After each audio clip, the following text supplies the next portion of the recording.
5 रुपया बचाने के लिए 5 किलोमीटर चल सकती है, उसका बेटा डिस्ट्रैक्ट कैसे हो सकता है। कोशिश की लेकिन मोबाइल हटाने का नहीं हुआ, तो उस दिन गुस्से में मोबाइल पटक दिया। नमस्कार दोस्तों, कैसे हैं आप सभी। उम्मीद करता हूं आप लोग बहुत अच्छे होंगे, आप लोगों की तैयारी बहुत अच्छी चली होगी। मैं आलोक सिन्हा आप सभी का स्वागत मेरे YouTube चैनल द एक्सपेरिमेंट में करता हूं। जैसा कि थंबनेल से देख के आपको पता चल गया है कि आज का जो है ये बहुत इंपॉर्टेंट इंटरव्यू सेशन होने वाला है। हमारे साथ है विकास जी, जो कि जिनका सिलेक्शन हुआ था SSC CGL 2019 में टैक्स असिस्टेंट के पोस्ट पे, और 2020 में इन्हें मिला है प्रिवेंटिव ऑफिसर, और रैंक इनका लगभग मुझे लगता है 3000 के आसपास है। 3000 के आसपास इनका ऑल इंडिया रैंक रहा था। तो 2470 इनका रैंक रहा था। तो बहुत सारी बातें हैं इनसे जानने के लिए। ये भी टीए के रूप में काम कर रहे हैं, तो टीए के बारे में बहुत सारी चीज़ें जानेंगे कि उसका क्या होता है, वर्कलोड क्या है, प्रमोशन क्या है, क्या क्या चीज़ें चलती है टीए में, और साथ ही में इनकी जर्नी भी जानेंगे कि कितना आसान या कितना मुश्किल था इनके लिए, क्योंकि ये भी इनका गांव से बैकग्राउंड ये है, वहाँ से ये बिलोंग्स करते हैं, और धीरे धीरे करके इन्होंने बहुत मेहनत किया है अपनी ज़िंदगी में और यहाँ तक पहुँचे हैं। तो इनसे इनकी जर्नी भी जानेंगे, टीए के बारे में भी जानेंगे, और बहुत सारा गुफ्तगू करेंगे इनसे। तो वीडियो को एंड तक जरूर देखना, और यदि अच्छा लगेगा तो चैनल को सब्सक्राइब करना, वीडियो को लाइक कर देना। और आपको पता है मेरे बारे में मैं क्या ही बार बताऊँ, मेरा नाम आलोक सिन्हा है और मैं बिहार का रहने वाला हूँ, और मैंने भी बहुत सारे स्ट्रगल के बाद जो है 4 जॉब्स ली है, जो कि आपको पता है, ये सब आप देख सकते हैं। तो चलो ज़्यादा समय नहीं बिताते हुए जल्दी से इंट्रोड्यूस करते हैं हमारे चैनल पे हमारे भाई साहब का। तो सब स्वागत है आपका, और बहुत बहुत धन्यवाद कि आपने समय दिया। तो सबसे पहले एक छोटा सा यदि मैं आपके बारे में इंट्रो यदि आप बता सके कि आप कहाँ से हैं ऐसे। मेरा नाम विकास कुमार है।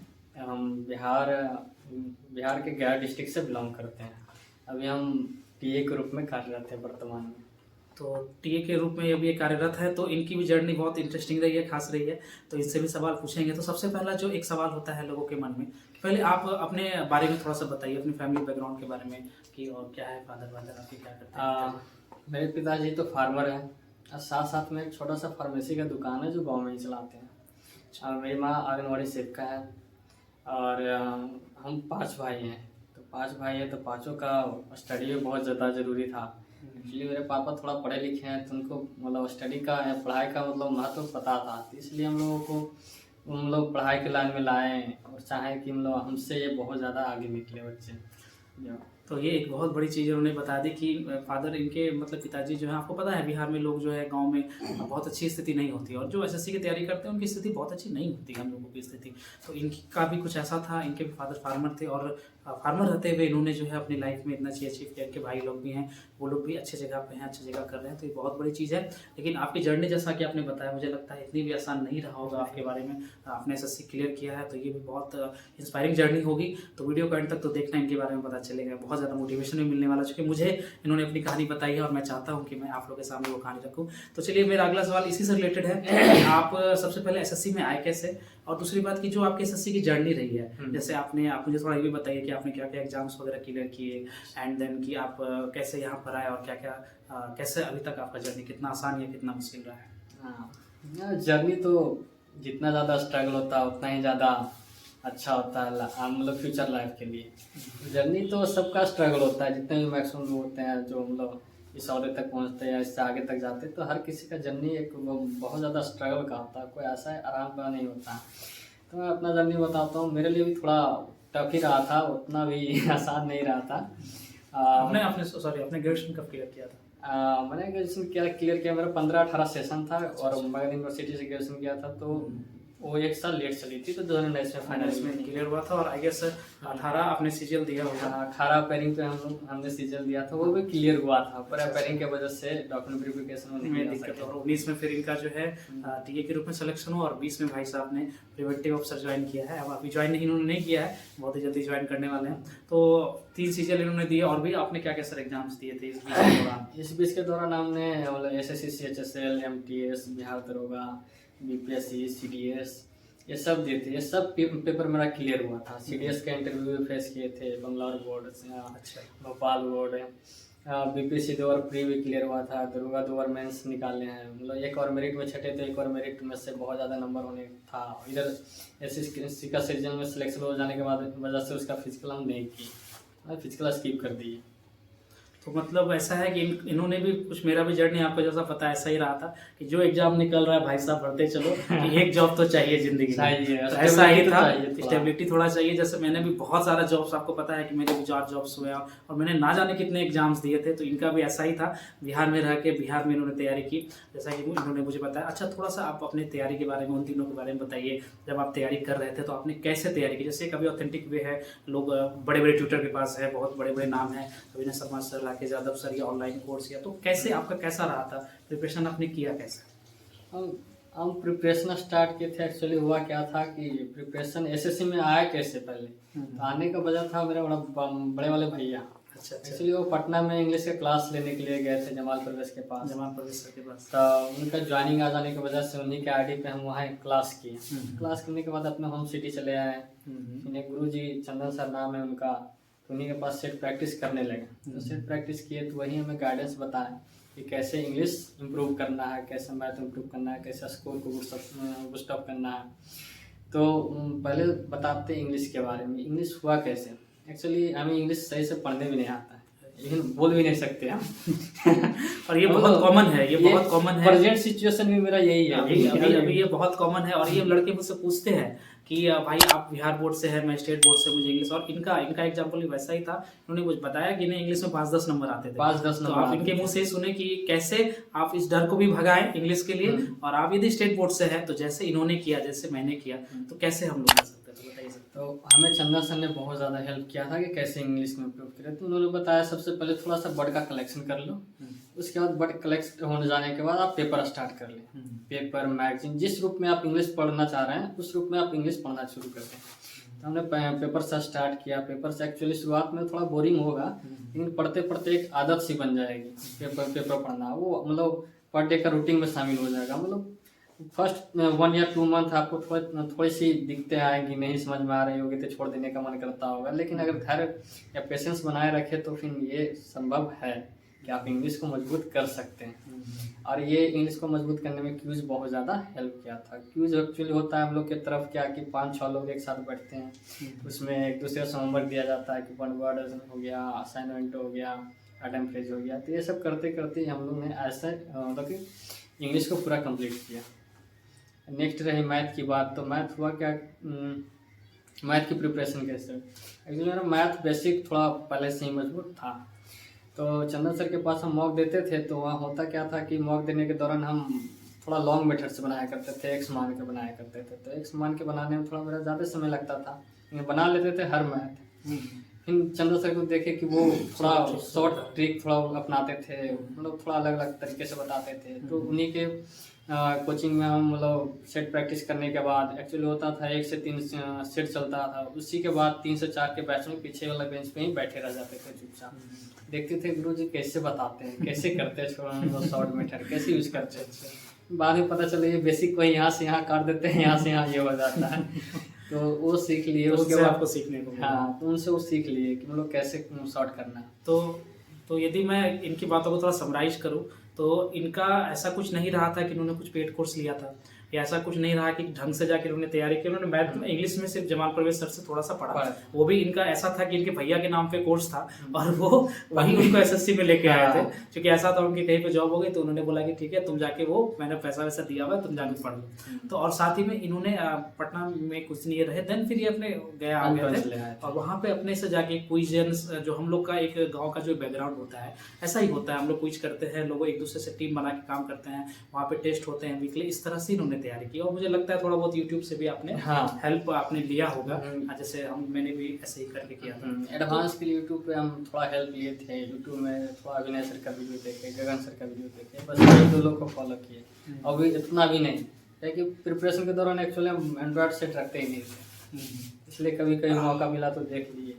तो ऐसा था इनका प्रिपरेशन जर्नी। और इन्होंने बिल्कुल गाँव में रहकर, गाँव से मतलब ये गाँव से बिलोंग करते हैं और शहर में आके खुद से, ऐसा कुछ नहीं था कि कोई कोर्स इन्होंने बहुत अच्छा परचेज किया या ऐसे करके उन्होंने तैयारी की थी। चलिए, और भी बहुत सारा सवाल है, ये तो मोटा मोटी आपने बता दिया कि आपका जर्नी कैसा रहा था। अभी बहुत सारे एक जो अभी के सब मन में एक बहुत सारा एक ये लोगों के मन में ये डाउट है, कन्फ्यूजन है कि एक जो अभी मैं भी ये चीज़ फेस करता हूँ असल में, कि एक डिस्ट्रैक्शन है लोगों के मन में। कि भाई अब जैसे पढ़ने बैठते हैं, अभी के मैं भी बहुत लड़कों को जानता हूँ जो पढ़ने बैठ रहे हैं, ये मोबाइल, ये फेसबुक, ये व्हाट्सअप, ये प्यार, ये मोहब्बत। और मैं इस टॉपिक पे भी आपसे आऊँगा कि आपके साथ क्या हुआ था, मैं आपको छोड़ूंगा नहीं, ये टॉपिक मैं पूछूंगा आपसे कि भाई असल में क्या ये प्यार मोहब्बत सच में आपको भी हुआ था, जो कि ये एक पार्ट है, ये एक जर्नी का पार्ट है और ये होता ही है। तो आप पहले अपने बारे में बता दीजिए कि क्या सच में आपके साथ भी ऐसा हुआ था प्रिपरेशन के टाइम में, कोई आपको मिले, किसी से प्यार हुआ ऐसा करके कुछ, और कितना उसने आप उस चीज ने आपको हेल्प किया, या फिर आप उसमें और इंगेज हो गए, कैसा रहा था ये चीज? एक्चुअली रियल बात तो ये है कि हर किसी की ज़िंदगी में प्रिपरेशन के दौरान या कभी ना कभी ज़रूर आती है, कोई ना कोई तो होती है जो आती है उसकी ज़िंदगी में। मेरी लाइफ में कोई आई थी ड्यूरिंग प्रिपरेशन, पर वो ज़्यादा लंबा नहीं चला था, 1 मंथ ही काफ़ी था। इसलिए मेरे एक बल्कि सर को पता चल गया, तो उन्होंने हमें प्यार से समझाया कि देखो मतलब कि एक सही वक्त आने पर ये सब कर लो, अभी मतलब थोड़ा कह के संभाल जाओ कुछ दिन के लिए। उसके बाद मैंने उस लड़की का नंबर ब्लॉक कर दिया, अपने उससे बात नहीं हुई, उससे बात ही नहीं हुई। अच्छा, फिर बाद में बात हुई कि नहीं उससे? बाद में बात हुई, अप्रॉक्स 13 साल बाद उसकी किसी का फोन आता है। तो विश्वास नहीं हुआ कि वो फोन कर रही है। उसके बाद तो रातों की नींद उड़ गई होगी आपकी। उस समय मेरा दरवाजा फिजिकल चल रहा था, हम भी कहे कि इसका नंबर कहाँ से मिल गया मेरा यार, वो फोन कैसे आ गया, चंबा हम भी हो गए। पर फिर उससे बात किया, लेकिन वो एक ट्रू फ्रेंड थी, मतलब कभी मेरे पढ़ाई के बीच में कभी नहीं आई। मतलब जब बोल देते थे कि ठीक है हम पढ़ाई करें तो ठीक है बोल देती थी कि ठीक है बाद में बात करते हैं। तो मतलब आप ये इससे कंक्लूड कर सकते हैं कि ये चीजें आती है जिंदगी में, ठीक है, ये आएगी, आएगी, लेकिन आपको इसको हैंडल करना है। आपको ये सोचना है कि ये ठीक है, लेकिन ये लाइफ की सेकेंडरी चीज है, आपका जो प्राइम फोकस है। और कोई बंदा या बंदी यदि आपकी लाइफ में सही है, वो सही इंसान है, तो कभी आपको इंगेज नहीं करेगा, वो आपको मोटिवेट ही करेगा। और यदि आप बहुत ज्यादा इंगेज हो रहे हो या सामने वाला इंगेज कर रहा है आपको, देन आप गलती कर रहे हो भाई। आप पहले एक जगह पे पहुंच जाओ, देन ये सब चीजें होती रहती है। वो डिपेंड करता है आप पे कि आपका प्रायोरिटी क्या है। अब जब भी डिस्ट्रैक्शन फील करे तो आप मतलब ये सोचे कि आप स्टार्ट क्यों किए थे, आपका फैमिली बैकग्राउंड क्या है। एक्चुअली मेरा सबसे बड़ा मोटिवेशन मेरे मम्मी पापा हुआ करते थे। और जिस बेटे की माँ 5 रुपया बचाने के लिए 5 किलोमीटर चल सकती है, उसका बेटा डिस्ट्रैक्ट कैसे हो सकता है? नहीं हो सकता। मेरा प्रायोरिटी सेट था कि मेरा फैमिली बैकग्राउंड उतनी अच्छी नहीं है, मतलब अगर इस चीज़ में रह जाएंगे तो फिर वही ज़िंदगी मतलब झेलना पड़ेगा हमें भी। तो एक चीज़ और भी चलती थी कि आज हम जो झेल रहे हैं, मेरा आने वाला फ्यूचर जनरेशन जो भी है उससे ये सामना नहीं करना पड़े। तो ये चीज़ मेरे माइंड में हमेशा चलती थी ड्यूरिंग प्रिपरेशन, एवरीथिंग में मेरा साथ रहा, इवन अभी तक चलता है ये चीज़, जो चीज़ हम झेले वो नहीं हो। तो डिस्ट्रैक्शन पे बात हो रही थी, एक जैसे कि मैंने आपको एक आपने बताया, अपने बारे में बताया, लाइफ में प्यार मोहब्बत का भी एक बहुत इंपॉर्टेंट रोल, और एक दूसरा सबसे बड़ा डिस्ट्रैक्शन है जो एक है मोबाइल। मैंने भी अपने वर्तमान सिचुएशन, मैंने भी अपनी जिंदगी में ना ये चीज़ बहुत फेस किया है, और मेरा भी एक तरीका था। तो मुझे लगता है आपके लाइफ में भी ऐसा कुछ हुआ होगा, तो आपका क्या तरीका था, आप कैसे इससे बचे मोबाइल डिस्ट्रैक्शन से? मेरा एक्चुअली हुआ क्या था कि हम प्रॉपर मतलब कभी फील होता था कि मेरा मोबाइल सबसे बड़ा डिस्ट्रैक्शन का बाधा बन रहा है। एक्चुअली एक दिन हुआ क्या कि दरोगा मेंस का रिजल्ट आया, सब कुछ हो जाने के बाद मतलब मेरिट नहीं बना। उस दौरान हम वेब सीरीज़ देख रहे थे, घर में कोई नहीं था, अकेले थे, तो वेब सीरीज़ देख रहे थे। देखते देखते अचानक से वो फ्यूचर का वो याद आने लगा कि यार ये कर रहे हैं, इससे क्या होगा, मतलब मेरा फ्यूचर क्या है, समझ नहीं आ रहा था उस वक्त। बहुत बार ऐसा कोशिश की लेकिन मोबाइल हटाने का नहीं हुआ, तो उस दिन गुस्से में मैंने मोबाइल पटक दिया। मोबाइल को मतलब तोड़ दिया, वो मोबाइल काम लायक रहा नहीं वो। फिर अपने दोस्त से छोटा मोबाइल मांगा सैमसंग का, तो उसी में हम लगातार 2-2.5 साल वो मोबाइल यूज़ किया। उस दौरान बहुत सारे ऐसा बीच में आता था समय कि लगे यार मोबाइल ले लेना चाहिए, बहुत ज़्यादा फायदेमंद भी चीज़ है। फिर याद करते थे कि जहाँ तक हमें लगा कि उसका फ़ायदा कम उसका नुकसान ज़्यादा हो रहा है मेरे साथ, तो उस चीज़ को फिर वो याद कर फिर मोबाइल लेने के लिए वो जो थिंकिंग थी उसे हटा देते थे। कहने का मतलब इन्होंने सबसे बड़ी बाधा को तोड़ के दूर किया, ठीक है। और मेरे साथ क्या हुआ था, मैं एक छोटा सा इंसिडेंट आपको बता देता हूँ। मेरे साथ भी ऐसे प्रॉब्लम हो रही थी। तो मेरे कुछ दोस्त थे, ठीक है, मेरे कुछ भाई थे जो कि इस सेक्टर में नहीं थे, अलग सेक्टर प्राइवेट सेक्टर में थे। वो मेरे बचपन के दोस्त थे। मैं बता देता हूँ नाम, यदि वो वीडियो देख रहे हैं तो आनंद था, लड्डू था, रिजा खान था, ये सब कुछ मेरे बहुत बचपन के दोस्त हैं।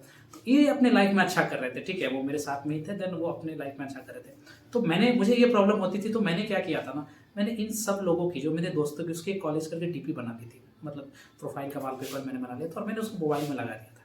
तो जैसे ही मैं मोबाइल खोलता था ना, जैसे ही मैं टाइम पास करने के मोबाइल खोलता था, मुझे पहला चेहरा इन लोगों का नजर आता था। मैंने अपनी वॉलपेपर उसको सेट कर लिया था और ये मेरे माइंड में तुरंत हिट करता था, यार मैं जो मोबाइल अभी खोल रहा हूँ, ये बंदा जब मुझे वो दिखता था ना तब मुझे लगता था ये लोग मेरे साथ था और अपनी लाइफ में आज बहुत अच्छी जगह है और मैं अपना टाइम इसमें वेस्ट नहीं कर सकता। तो ये सब चीजें हैं। ऐसा आपका भी कुछ तरीका हो सकता है, तो भाई स्टडी टाइम में आपको इस मोबाइल से बचना पड़ेगा और आपको बचना ही पड़ेगा। फेसबुक, व्हाट्सएप, ट्विटर और आप लोग इतना एक्टिव है इंस्टाग्राम पे, तो भाई कोई काम नहीं आने वाला। एक बार जिंदगी में नौकरी ले लीजिए, कंधे पे सितारे लगा लीजिए, उसके बाद फिर दुनिया झुकती है आपके आगे, समझ रहे हैं? तो ऐसा कुछ जॉब में आने के बाद इधर हम फेसबुक का स्टार्ट किया। मेरे कलीग जो है जॉब करते हो पूछ रहे थे यार तू आज तक फेसबुक यूज नहीं किया कि नहीं फेसबुक यूज ही नहीं भाई ने आपको क्या लगता है इतना आसान नहीं होता है? अभी आपकी एज भी आई गेस ज्यादा नहीं है, 24-25 साल इनकी उम्र है और इन्होंने सब चीज देखा अपनी लाइफ में। अपनी लाइफ में इन्होंने गरीबी भी देखी है और फेलियर्स भी देखे हैं और स्ट्रगल भी देखा और उसके बाद उन्होंने मेहनत भी की और टैक्स असिस्टेंट से फिर जाके ये प्रिवेंटिव ऑफिसर जंप किया, क्योंकि बहुत छोटी बात भी नहीं है। प्रिवेंटिव ऑफिसर एक बहुत रिप्यूटेड पोस्ट है। तो अब चलो, अब आपने अपनी जर्नी के बारे में मोटा मोटी बताया, तो कुछ ऐसा इंसिडेंट होता है सबकी जिंदगी, मेरी भी जिंदगी में बहुत सारे ऐसा इंसिडेंट है जो मुझे याद है कि मैं ये सब काम किया करता था। जैसे मुझे याद है कि मेरा एक रूम था, मैं घर से मैं एक रूम लिया था मैंने 200-300 मीटर पे, वो बहुत खपड़ा टाइप का रूम था। वहाँ मैं सस्ता, मेरे पास पैसे नहीं थे ज़्यादा, तो मैं क्या करता था, सस्ता वाला मैंने एक रूम लिया, वहाँ सांप वाप निकलता था, मैं सही बता रहा हूँ, वहाँ में सांप निकलता था और मैं वहाँ पढ़ा करता था क्योंकि उसको रूम का रूम रेंट कम था। ठीक है, तो कुछ इंसिडेंट होते हैं सबकी लाइफ में, तो आपकी लाइफ में भी ऐसा ही कोई इंसिडेंट रहा हो जो आपको याद हो प्रिपरेशन जर्नी के टाइम में? तो वो दौर है 2017 का, जब सीजल के पे केस हो रखा था। मतलब कोई सीजल का बहाली नहीं आ रही थी, एसएससी की कोई बहाली नहीं आ रही थी।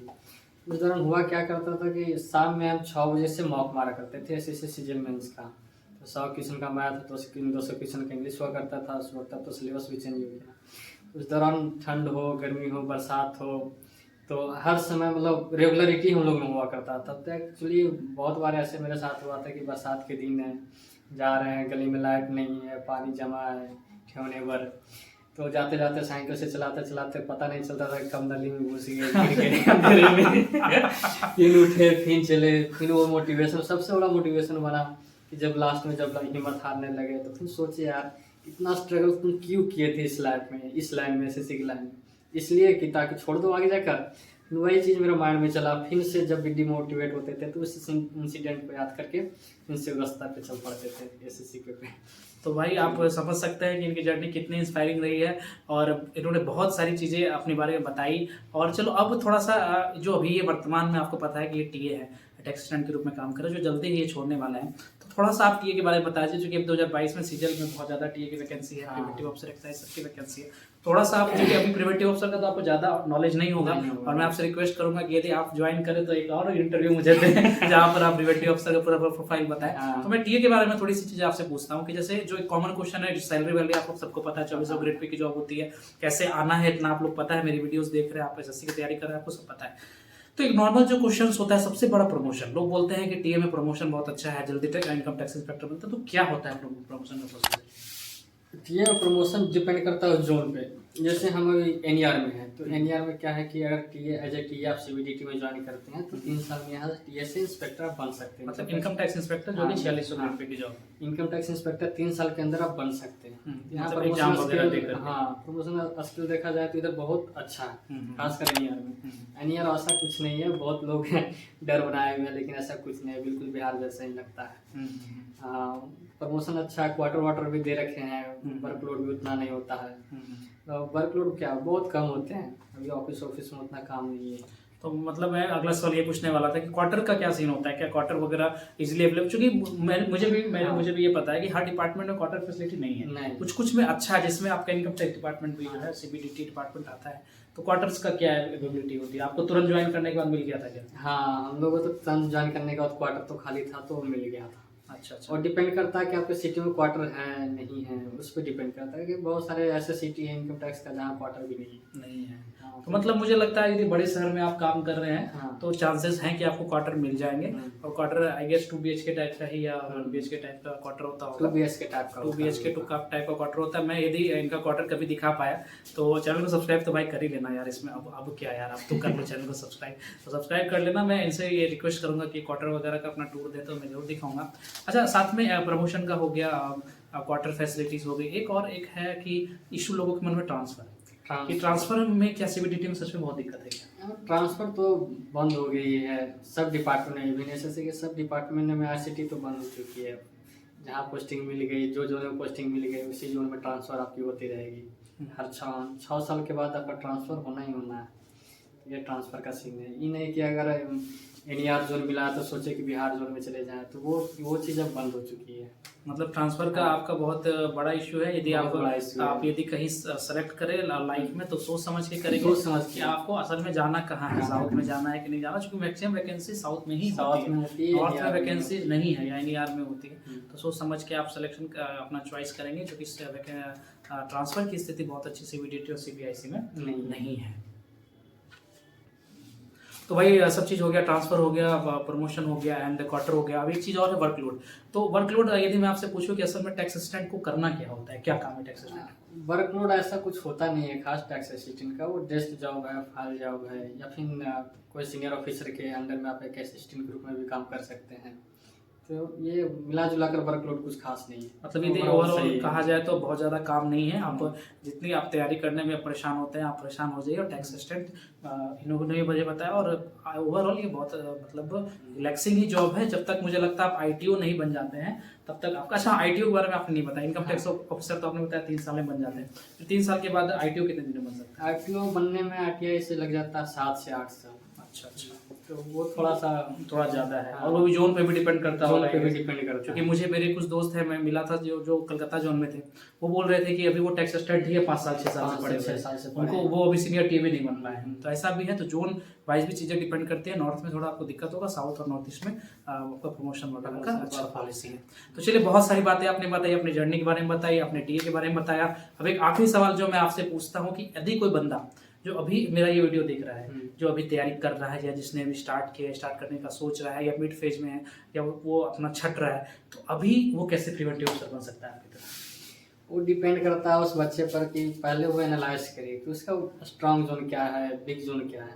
अगर आपको मैथ स्ट्रॉन्ग है तो मैथ को थोड़ा दिन के लिए स्किप करके बिग जोन पे वर्क कर सकते हैं।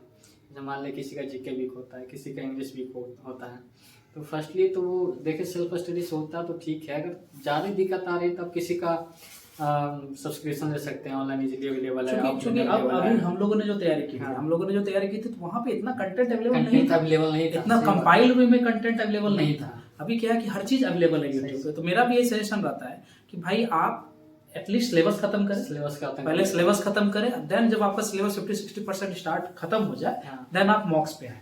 ठीक है। और मॉक्स पे ऐसा नहीं, मॉक्स से ही आपका स्पीड बढ़ेगा। जैसे मान लीजिए कि आप जैसे मैथ का मान लें प्रॉफिट लॉस आपने पढ़ा, तो प्रॉफिट लॉस के आपने 200-250 सवाल करने होंगे आपको। ऐसा नहीं कि मुझे कॉन्सेप्ट पता चल गया, टाइप ऑफ क्वेश्चन मुझे मेरे से हो गए तो मेरा स्पीड आ जाएगा। ऐसे स्पीड नहीं आता। एक चैप्टर का 5-6 बार बनाना ही पड़ेगा, 5-6 बार आपको बनाना पड़ेगा। देन फिर अगर प्रैक्टिस करें तो उसको 5-6 बार, देन फिर आपको जो है, अब ये प्रीवियस ईयर बेस्ड ही है, आप प्रीवियस ईयर को ही लेके चल सकते हैं। राकेश यादव सर की किताब है या और भी किसी की किताब है, किरण पब्लिकेशन की किताब है, तो आप इन सब चीजों से कर सकते हैं। तो भाई आप सिलेबस खत्म करें, पूरा पहले सिलेबस कंप्लीट करें, खत्म करें। और ड्यूरिंग जब मॉक लगा भी रहे हैं तो कम से कम 5-6 बार किसी भी प्रकाशन का, ऐसे तो हम राकेश यादव का फॉलो किए थे, तो 5-6 बार उस बुक को खत्म करें और देन धीरे धीरे फिर आप मॉक्स पर आ जाए।